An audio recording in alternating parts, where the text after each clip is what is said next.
Students, आज हम पढ़ेंगे इम्पल्स के बारे में।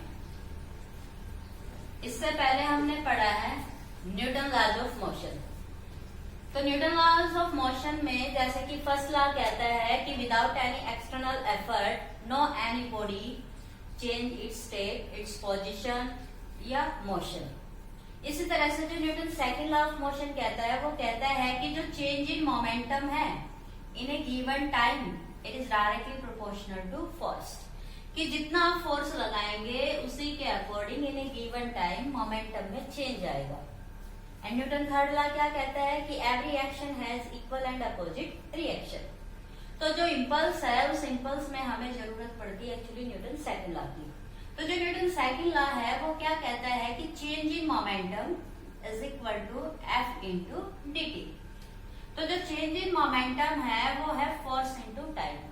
तो अगर हम इम्पल्स को डिफाइन करेंगे तो इम्पल्स एक्चुअली है change in momentum, and this change in momentum is actually take place when force is applied for a given time.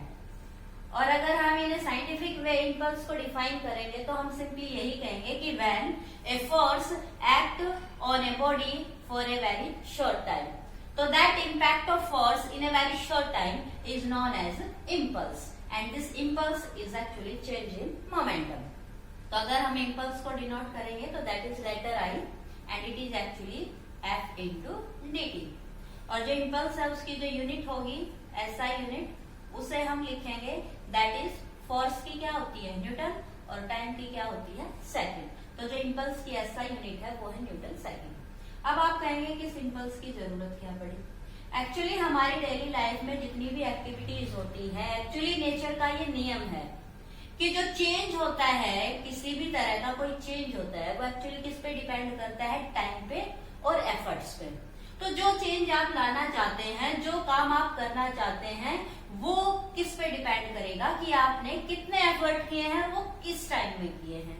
तो इन ए गिवन टाइम जो आप एफर्ट्स करते हैं ना एक्चुअली वही हमारे रिजल्ट्स होते हैं। लेकिन हम बात कर रहे हैं मोशन की। तो इन केस ऑफ मोशन हम अगर बात करें तो मोशन में हम बात करते हैं चेंज इन मोमेंटम की। तो जो चेंज इन मोमेंटम है वो किस पे डिपेंड करेगा, फोर्स पे और टाइम इंटरवल पे। तो अगर हम फोर्स और टाइम का एक ग्राफ भी ड्रॉ करें तो for an average force and time के लिए जब हम ग्राफ ड्रॉ करते हैं तो जो भी आपके पास ग्राफ आता है कि a constant force, an average force when act for a given time, तो that this may be graph आपका किसी भी टाइप का हो सकता है, किसी भी सेंस का हो सकता है, लाइक इस तरह से भी हो सकता है। तो जो फोर्स और टाइम है इस ग्राफ को जब हम डिस्कस करते हैं तो जो हमारा चेंज इन मोमेंटम होगा वो चेंज इन मोमेंटम एक्चुअली क्या होगा, that is area under the graph. क्योंकि जो मोमेंटम है, जो इम्पल्स है वो क्या है, product of force and time, means x axis into y axis. तो जब हम impulse from the graph discuss करेंगे तो वो एक्चुअली हमारा क्या आएगा, area under this graph. Okay, तो अगर हम एरिया की बात करें तो आपका जो इम्पल्स होगा वो इम्पल्स क्या हो जाएगा, area under the force time graph.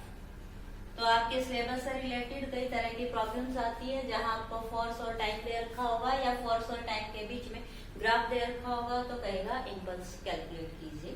तो जो इम्पल्स होता है इट इज वेरी सिंपली कि when a force act on a body for a very small time. Actually ये चीज आती कहाँ है, ये चीज हमारे जैसे कि जो हेड ऑन कोलिजन्स हैं, जो इंट्रैक्शन बहुत शॉर्ट टाइम लेती हैं, तो सबसे कॉमन जो इसका एग्जांपल है वो आप ले सकते हैं हेड ऑन कोलिजन। तो जो हेड ऑन कोलिजन्स होते हैं, जब कोई ऑब्जेक्ट एक दूसरे के आमने सामने आके एक दूसरे पे फोर्स एक्सर्ट करता है, मीन्स जब दो ऑब्जेक्ट एक दूसरे से टकराते हैं तो उस दौरान ये एक दूसरे पे एक बहुत स्ट्रॉन्ग फोर्स लगाते हैं and that in a very small time interval. तो that is known as our impulse. तो जो आपका इम्पल्स है इसकी हमारी डे टू डे लाइफ में जो एप्लीकेशन है, जो एग्जांपल्स हैं वो क्या है। तो सबसे कॉमन जो एग्जांपल्स हैं वो यही मान लीजिए कि जो चेंज इन मोमेंटम है वो एक्चुअली था फोर्स इनटू टाइम। तो जैसे कि हमने क्रिकेट के मैच में भी देखा है कि जब किसी फास्ट मूविंग बॉल को फील्डर पकड़ता है तो वो एक्चुअली उसको पीछे जाके पकड़ता है।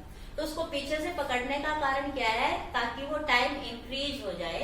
मोमेंटम चेंज का अगर टाइम इंक्रीज होगा तो जो इम्पैक्ट ऑफ फोर्स होगा वो क्या होगा, कम। चोट लगने की संभावना क्या होगी, कम। तो ये जो इस तरह की एक्टिविटी है कि हम कोई भी काम करते हैं, उस काम में अगर हम ज्यादा फोर्स डालते हैं तो वो कम समय में हो जाएगा, और अगर हम कम फोर्स लगाएंगे तो उस काम को होने में, उस मोमेंटम के चेंज होने में टाइम लगेगा ज्यादा। तो कहने का मतलब ये है कि जो चेंजिंग मोमेंटम है वो फोर्स और टाइम का ही एक काम है, कि फोर्स अगर इंक्रीज होता है तो टाइम डिक्रीज हो जाएगा, और टाइम अगर इंक्रीज होगा तो फोर्स आपका इंक्रीज हो जाएगा। तो that's all about your impulse. Students, अब हम बात करेंगे कंजर्वेशन ऑफ मोमेंटम की। तो जैसे कि कंजर्वेशन के काफी लॉज हैं, उन लॉज में से जो एक लॉ है कंजर्वेशन ऑफ लीनियर मोमेंटम, वो हम अब डिस्कस करेंगे कि जो लीनियर मोमेंटम है वो कंजर्व होता है। नेचर में कुछ फिजिकल क्वांटिटी है जो हमेशा कंजर्व रहती है फॉर एन आइसोलेटेड सिस्टम। तो जैसे कि conservation of mass, conservation of energy, conservation of charge, इसी तरह से होता है कंजर्वेशन ऑफ मोमेंटम। और यहाँ हम जिस कंजर्वेशन की बात कर रहे हैं वो हम सिर्फ पढ़ेंगे conservation of linear momentum. Momentum दो तरह के होते हैं, रेक्टिलिनियर मोशन में, मीन्स ट्रांसलेटरी मोशन में, और रोटेशनल मोशन में या सर्कुलर मोशन में। तो जो आपके रेक्टिलिनियर या ट्रांसलेटरी मोशन होते हैं उनमें हम बात करते हैं लीनियर मोमेंटम की। तो जो लीनियर मोमेंटम है वो कंजर्व होता है फॉर एन आइसोलेटेड सिस्टम। तो अगर हम इसको डिफाइन करना चाहें तो सिंपल सेंस में कंजर्वेशन का मतलब होता है कि physical quantity neither be created nor be destroyed, it remain always constant, but it can change from one two another. तो यहाँ जो कंजर्वेशन ऑफ लीनियर मोमेंटम है उसको भी हम ऐसे डिफाइन करेंगे कि लेट हमारे पास एक आइसोलेटेड सिस्टम है जिसके अंदर एक्चुअली दो ऑब्जेक्ट्स हैं। इस सिस्टम के ऊपर बाहर से अगर कोई फोर्स लग भी रहा है तो इनका जो टोटल नेट एक्सटर्नल फोर्स होना चाहिए वो क्या होता है, अगर जीरो, या तो इस पे फोर्स लग रहे हैं उनका नेट रिजल्टेंट क्या होना चाहिए, जीरो, या फिर इसके ऊपर किसी तरह का कोई फोर्स लगे ही ना, तो उस तरह के सिस्टम को हम क्या कहते हैं, आइसोलेटेड सिस्टम। तो कंजर्वेशन हमेशा काम करता है किसी आइसोलेटेड सिस्टम पे। तो जो आइसोलेटेड सिस्टम होते हैं उन आइसोलेटेड सिस्टम में नेट जो एक्सटर्नल फोर्स किसी सिस्टम पे एक्ट करता है वो क्या होता है, जीरो। तो अगर ऐसा कोई सिस्टम है जिसपे बाहर से कोई फोर्स नहीं लग रहा है, लेकिन उस सिस्टम के जो पार्टिकल्स हैं, जो ऑब्जेक्ट्स हैं, जो कॉन्स्टिट्यूएंट्स हैं, वो अगर एक दूसरे के साथ इंटरेक्ट करते हैं तो उससे इस सिस्टम के मोमेंटम पे कोई फर्क नहीं पड़ेगा।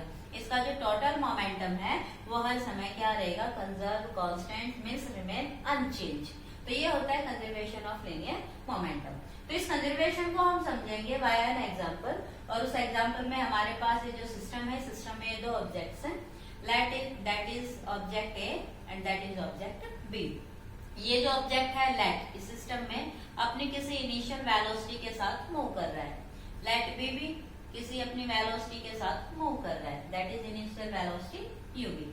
इस ऑब्जेक्ट का या इस पार्टिकल का जो मास है उसे हम लिखेंगे एम ए, और इसके मास को हम लिखेंगे एम बी। तो जब ये सिस्टम के अंदर है तो बाहर से तो कोई फोर्स लग नहीं रहा, लेकिन इसका मतलब ये नहीं है कि पार्टिकल इंटरनली किसी तरह की इंटरेक्शन नहीं करेंगे, वो इंटरनल इंटरेक्शन कर सकते हैं। और अगर इनकी आपस में कोई इंटरेक्शन है तो let they interact with each other, means हम कॉमन सेंस में क्या कहेंगे कि अगर इनकी आपस में इंटरेक्शन होती है तो लेट ए बी से जाके टकरा जाता है, means A collide with B. तो अगर ए बी से कोलाइड करेगा तो मीन्स ए ने बी पे फोर्स एक्सर्ट किया, और इस फोर्स को हम लिखेंगे एफ ए बी। तो अगर ए बी पे फोर्स लगाता है तो न्यूटन थर्ड लॉ कहता है कि बी भी ए पे फोर्स लगाएगा उसी समय। तो बी ने भी ए पे फोर्स लगा दिया, और इस फोर्स को हम क्या लिखेंगे, एफ बी ए। तो न्यूटन थर्ड लॉ क्या कहता है कि एक ने जो एक्शन किया है दूसरे ने जो रिएक्शन किया है वो क्या होते हैं, मैग्नीट्यूड में इक्वल, लेकिन इनकी डायरेक्शन क्या है, अपोजिट। तो हम इसे न्यूटन थर्ड लॉ के सेंस में लिख देंगे। लेकिन न्यूटन सेकंड लॉ क्या कहता है कि अगर ए बी पे फोर्स लगाएगा तो बी का मोमेंटम हो जाएगा चेंज, मीन्स अगर इसने इसके ऊपर फोर्स लगाया तो जाहिर सी बात है इनकी पोजीशन अब चेंज हो जाएगी कि let they move, let its velocity become v A, और जो बी है उसकी वेलोसिटी क्या बन जाएगी, वी बी। कि after collision these two object now move with velocity v and v B. तो हमें बात करनी है कंजर्वेशन की कि एक्चुअली कोलिजन से पहले जो इनका मोमेंटम था वो अगर कोलिजन के बाद भी रहता है तो हम कहेंगे मोमेंटम क्या है सिस्टम का, कंजर्व। तो एक्चुअली हमें प्रूव क्या करना है, तो हमें प्रूव करना है कि total momentum before collision is equal to after collision, कि जो टोटल मोमेंटम है वो before collision is equal to after collision. तो टोटल मोमेंटम हमें कंजर्व दिखाना है कि जो कोलिजन से पहले है वही क्या है बाद में। मीन्स कोलिजन से पहले अगर हम इनका मोमेंटम लिखेंगे तो क्या बनेगा, ma प्लस mb और कोलिजन के बाद अगर हम इस सिस्टम के मोमेंटम की बात करेंगे तो क्या बन जाएगा, ma प्लस mb मीन्स ये जो मोमेंटम है अगर इसके इक्वल रहता है तो हम कहेंगे कि मोमेंटम इस सिस्टम का क्या है, कंजर्व।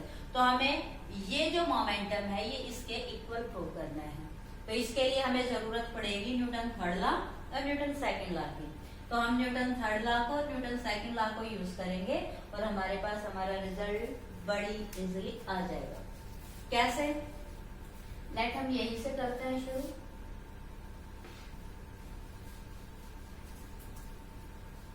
कि जो आपका सिस्टम है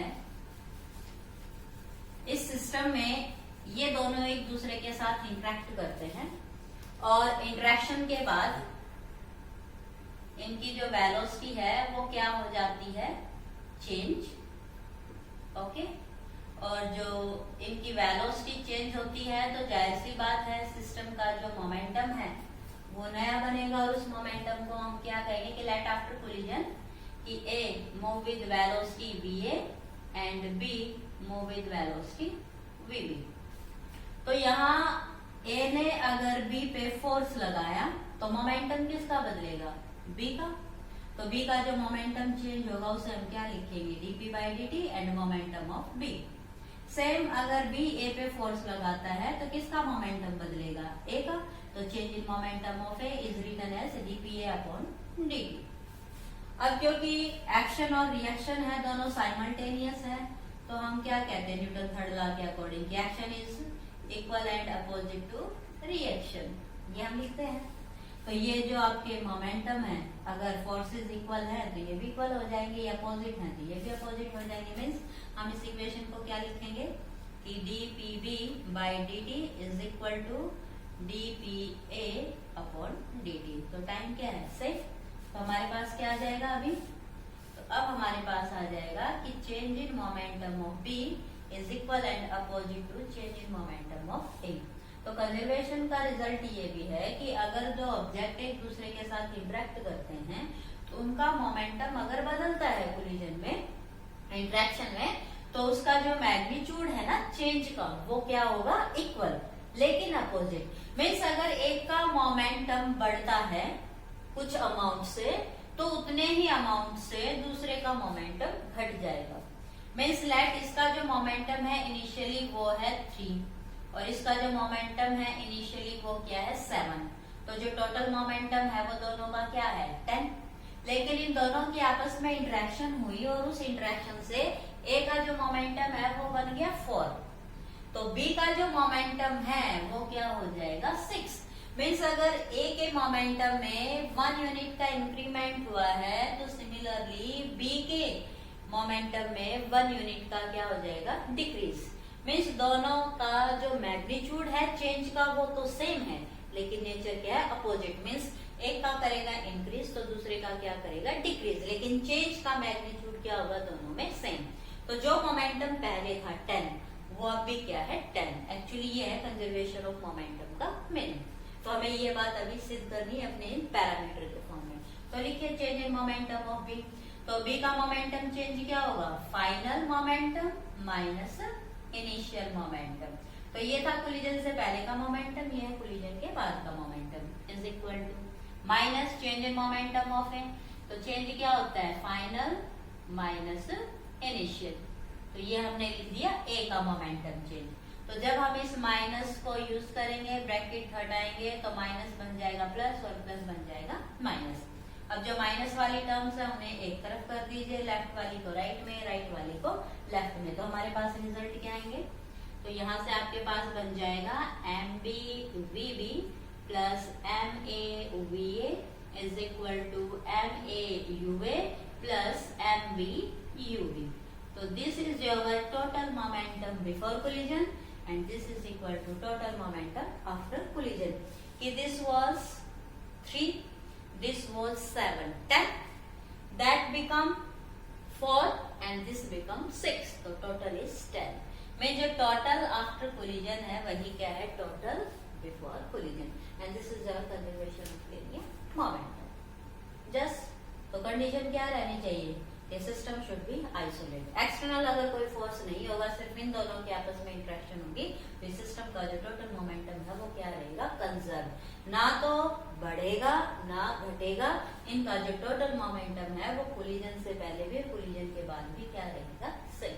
तो this is actually conservation of linear momentum. तो सिंपली हमें यहाँ दो टूल यूज करने पड़ेंगे. One is Newton second law and one is Newton third law.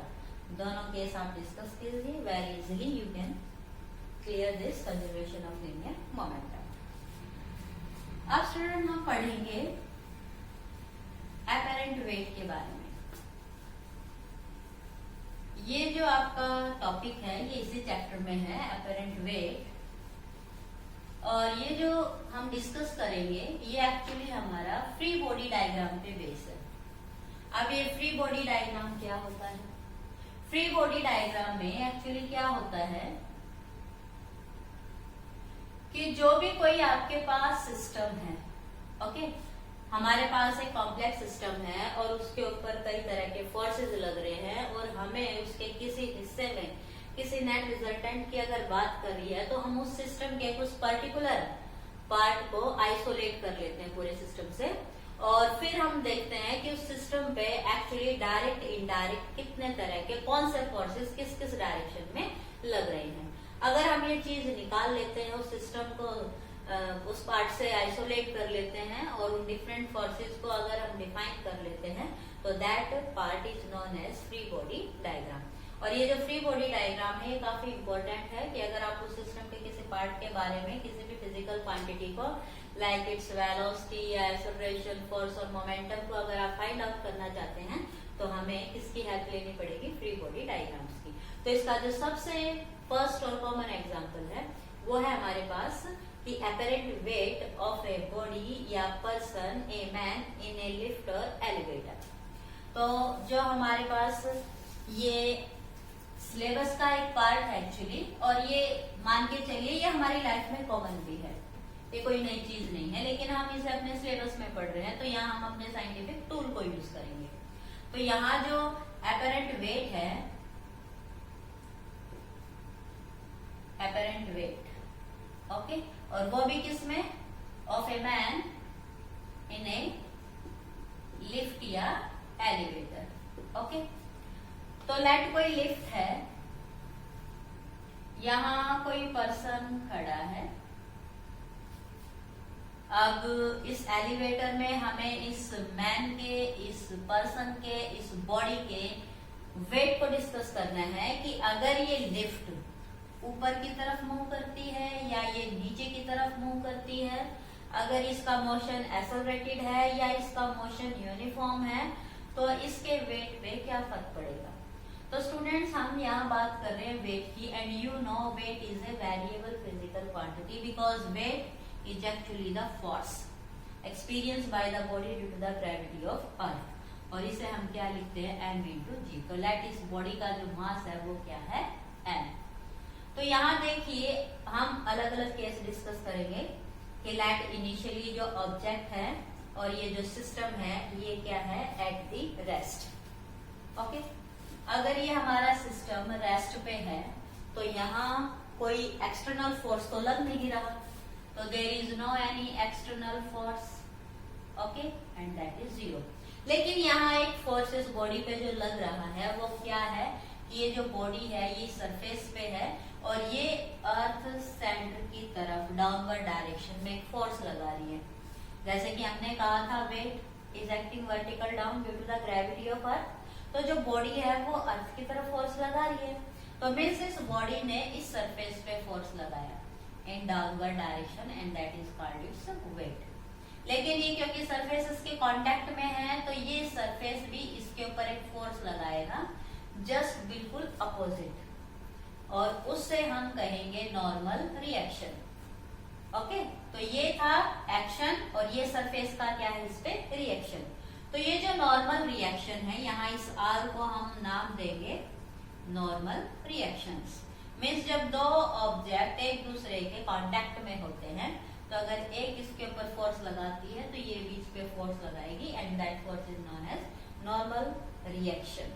Okay, तो ये इस वर्टिकल डाउनवर्ड डायरेक्शन के अपोजिट कि यहाँ इसने इस पे कितना फोर्स लगा रखा है वो फोर्स इसको किस फॉर्म में मिलेगा, इस रिएक्शन की फॉर्म में मिलेगा। और ये क्योंकि सरफेस के नॉर्मल होती है, परपेंडिकुलर होती है, इसलिए इस रिएक्शन को क्या कहा जाता है, नॉर्मल रिएक्शन। तो कई बुक्स में यहाँ इसको एन से भी रिप्रेजेंट कर रखा होगा, तो कंफ्यूज होने की जरूरत नहीं है। आप इस नॉर्मल रिएक्शन को आर भी लिख सकते हैं और एन भी लिख सकते हैं, जैसे आपकी बुक में आप उस सेंस में, लेकिन यहाँ मैं इसको लिख रही हूँ आर। ओके, तो यहाँ देखिए मैंने कहा था फ्री बॉडी डायग्राम की आप बात करेंगे, मीन्स आप देखेंगे कि सिस्टम के ऊपर नेट कितने फोर्सेस लग रहे हैं और आप उनकी एक इक्वेशन बना दीजिए। जो अपवर्ड है आप उन्हें लिखेंगे पॉजिटिव और जो डाउनवर्ड है उन्हें आप लिखेंगे नेगेटिव। तो देखिए सिस्टम के ऊपर बाहर से तो कोई फोर्स लग नहीं रहा, तो जो नेट एक्सटर्नल फोर्स है वो क्या है, 0। लेकिन यहाँ अगर कुछ फोर्स है तो वो फोर्स किसका है, रिएक्शन का और इस वेट का। तो यहाँ हमारे पास केस क्या आ गया कि जितने भी फोर्सेस यहाँ लग रहे हैं तो हम एक रेफरेंस लेके चलते हैं साइन कन्वेंशन की सेंस में कि जो अपवर्ड है हम सबको रखे पॉजिटिव और जो डाउनवर्ड हम सबको रखे आप नेगेटिव। या फिर आप ये भी मान सकते हैं कि जो इसके ऊपर नेट एक्सटर्नल फोर्स लग रहे हैं उसका जब हम रिजल्टेंट लेंगे तो वो रिजल्टेंट लेंगे यहाँ इस बॉडी के ऊपर जो टोटल फोर्स लग रहे हैं उनकी सेंस में। ओके, तो यहाँ जो टोटल फोर्स लग रहे हैं वो टोटल फोर्स इस एक्सटर्नल फोर्स के कंपैरिजन में क्या है, 1 is upward and 1 is downward. तो यहाँ जो टोटल फोर्स का रिजल्टेंट है वो हमारे पास क्या है, एक्सटर्नली 0, और यहाँ जो इस सिस्टम के ऊपर इंटरनली लग रहे हैं वो क्या है, एक तो अपवर्ड है रिएक्शन प्लस एक है डाउनवर्ड रिएक्शन। तो इसको हम क्या लिखेंगे, माइनस। तो इन दोनों का जो रिजल्टेंट होगा उस रिजल्टेंट को आप लिखना साइन के अकॉर्डिंग। तो यहाँ जो आपके पास नॉर्मल रिएक्शन है वो क्या आ जाएगा, mg। तो ये जो आपका नॉर्मल रिएक्शन है एक्चुअली इसी को हम क्या कहते हैं, अपेरेंट वेट। तो जो अपेरेंट वेट होगा वो क्या होगा, actual weight of the body. तो जब कोई सिस्टम ये एलिवेटर या लिफ्ट रेस्ट में है या you can say in uniform motion, यहाँ एक दूसरा केस भी हो सकता है कि late it is in the uniform motion. तो जब ये यूनिफॉर्म मोशन में होती है तो यूनिफॉर्म मोशन में देयर इज नो एक्सेलरेशन, और जब कोई एक्सेलरेशन नहीं होता है तो फोर्स भी क्या होता है, 0। तो आपको दोनों केस मिल सकते हैं। आपसे पूछा जाएगा कि नेट एक्सटर्नल फोर्स अगर सिस्टम पे 0 है तो बताइए अपेरेंट वेट क्या होगा। क्या कहेगा कि ये जो सिस्टम है वो एट द रेस्ट है, तो बताइए अपेरेंट वेट क्या होगा। या फिर कहेगा कि यूनिफॉर्म मोशन से ऊपर जा रही है या नीचे जा रही है, तो इसका अपेरेंट वेट क्या होगा। तो इन तीनों ही केसेस में जो अपेरेंट वेट है वो क्या होगा, actual weight of the body, that is product of mass and acceleration due to gravity. तो this is your first case. Okay, अब सेकंड केस की हम बात करेंगे कि लेट ये जो सिस्टम है ये ए एक्सेलरेशन से ऊपर की तरफ मूव कर रहा है। ओके, यहाँ फर्स्ट केस हमने डिस्कस कर लिया कि when system is at rest या it is in uniform motion.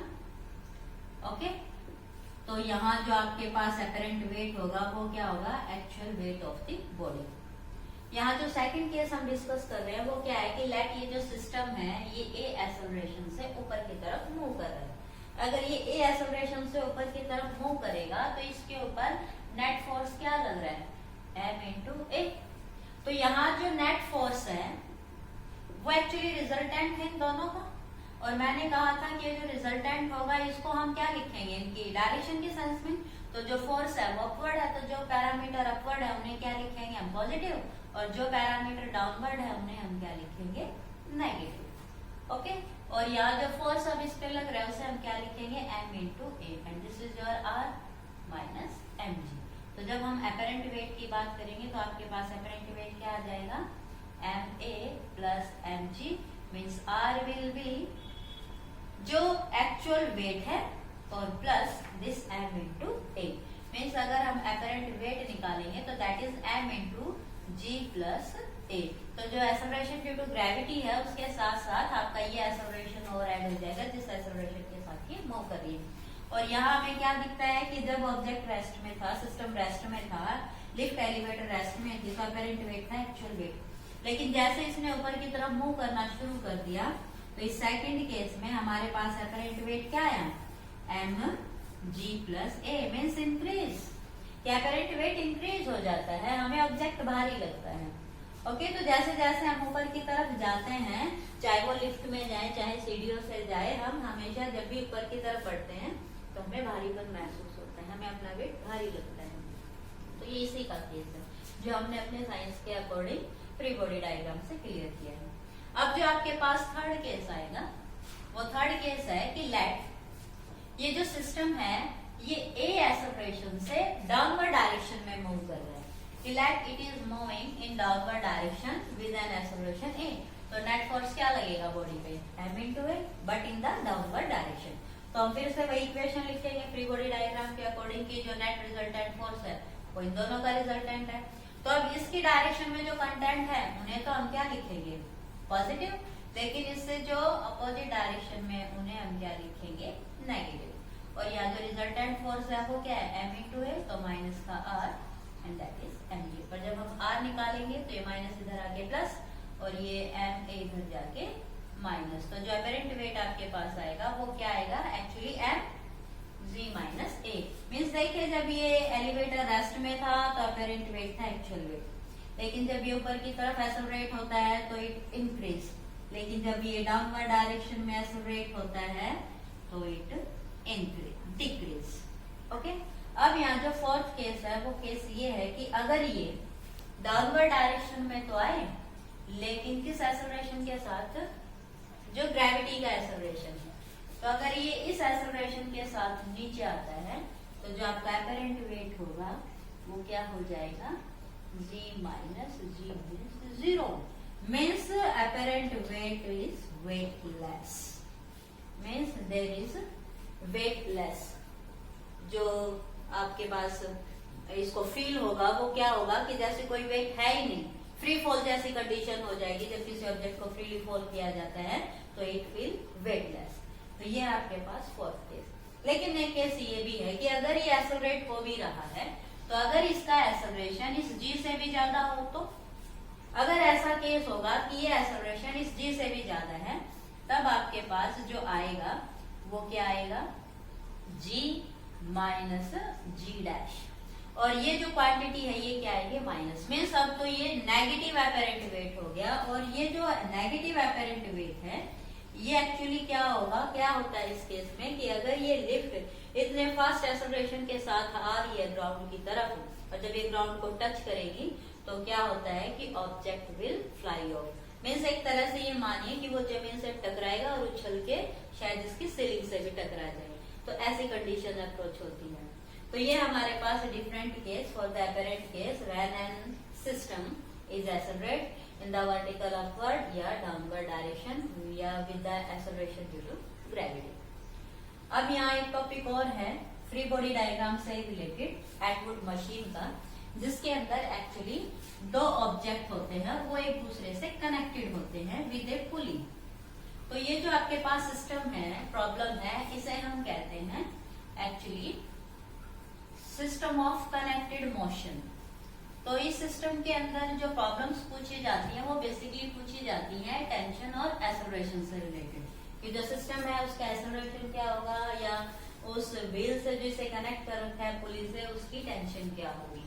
तो एक एटवुड मशीन का एग्जांपल है कि यहाँ एक पुली होती है, फ्रिक्शन लेस इसे हम लेते हैं, और इस फ्रिक्शन लेस पुली के ऊपर से जब हम किसी स्ट्रिंग को लाते हैं और इस स्ट्रिंग के जो दो एंड्स हैं उन दो एंड्स के साथ जब हम दो ऑब्जेक्ट को यहाँ हैंग करते हैं, लेट इसका मास है m1 और इसका मास है m2। तो यहाँ जो ऑब्जेक्ट है इनका वेट हमेशा ग्रेविटी की तरफ एक्ट करेगा in the vertical downward direction, plus ये क्योंकि स्ट्रिंग से कनेक्टेड है तो स्ट्रिंग के अंदर एक फोर्स प्रोड्यूस हो जाता है and that is called tension.